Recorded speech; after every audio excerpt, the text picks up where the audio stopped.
Wakil Wali Kota Palembang, Fitriati Agustinda, melaksanakan penyerahan intensif Ketua RT dan RW di Kecamatan Alang-Alang Lebar, Kelurahan Sriwijaya, Palembang. Dalam kegiatan ini dibagikan insentif berupa seragam batik untuk 56 Ketua RT dan 15 RW.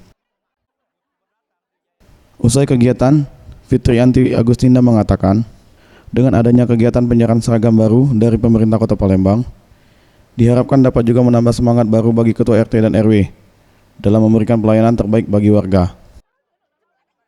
Alhamdulillah, saya hadir di Kecamatan Alang-Alang Lebar. Bisa dilihat di belakang saya ini adalah Ketua RT, Ketua RW di Kecamatan Alang Lebar yang baru saja menerimakan seragam baru dari pemerintah Kota Palembang, juga pemberian insentif secara simbolis. Mudah-mudahan apa yang kita lakukan hari ini dari pemerintah Kota Palembang bisa menambah semangat baru untuk Ketua RT, Ketua RW, sehingga mereka bisa bekerja di tengah masyarakat dengan semangat dan jiwa yang baru. Harapan kita masyarakat bisa terlayani, masyarakat akan merasa lebih nyaman dan pelayanan Kota Palembang semakin lebih baik lagi. Selain menyerahkan bantuan intensif, Wakil Wali Kota Palembang juga menyambangi warga sekitar untuk melihat beberapa warga yang harus menerima bantuan dari pemerintah Kota Palembang. 70-an. Kesehatan atau puskesmas sudah pernah datang sini belum?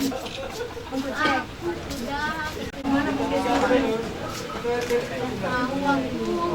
Setiawan Rizky, Sriwijaya TV.